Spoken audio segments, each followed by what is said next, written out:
Hey everybody, welcome back to Baker's Brick House. The door's open. Come on in.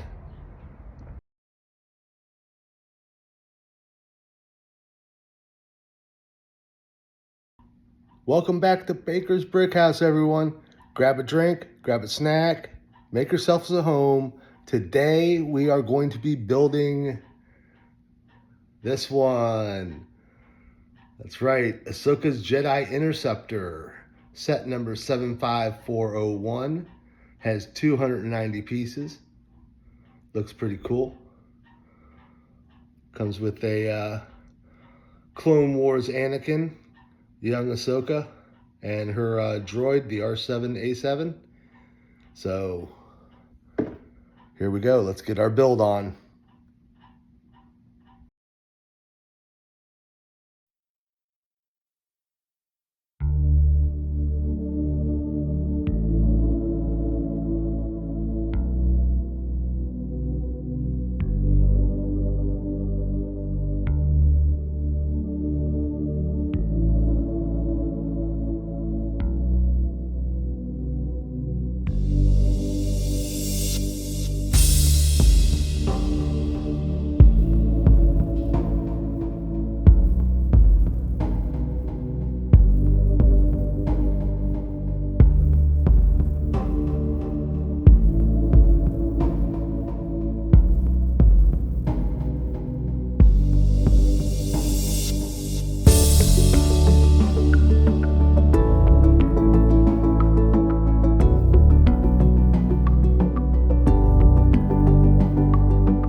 So here it is.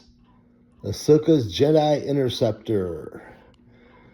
Pretty cool, not bad. It'll go nicely with the Ahsoka's other ship I have. What I didn't like about this, and I just keeps going through my head the entire time. The only thing I didn't like about this was the way that they put this cockpit on. The cockpit, see, it just kind of Legos in instead of being on like a hinge or something. They did the same thing on the Millennium Falcon, and I wasn't a fan of that, the way it fits in, and it's just not really sturdy and everything. Other than that, though, it was a fun build. It was a nice build. I liked it. It's going to go well with everything. Here we got our little guys. So they'll be a fine addition to our minifig collection. We'll have to see if this Ahsoka is any different than the other one I have. It should be slightly different because I would assume this is the younger Ahsoka, since it's going with the Anakin, her master. So, all right. Well, there we go. That's the build. Hope you enjoyed it. I loved it. I love building. And look forward to some of my other videos. If you haven't seen all my videos, check it out. There's a bunch of stuff. Subscribe, please, so you can get all my latest videos. And I got some special stuff coming up. Some very special stuff coming up in the next week or so. So you're definitely gonna want to check out, and you're gonna want to see my May the 4th be with you show. All right? Don't forget to check that out in a couple of weeks. So got a lot of stuff going on. On the channel here. So check us out. Subscribe, please. And we'll catch you later.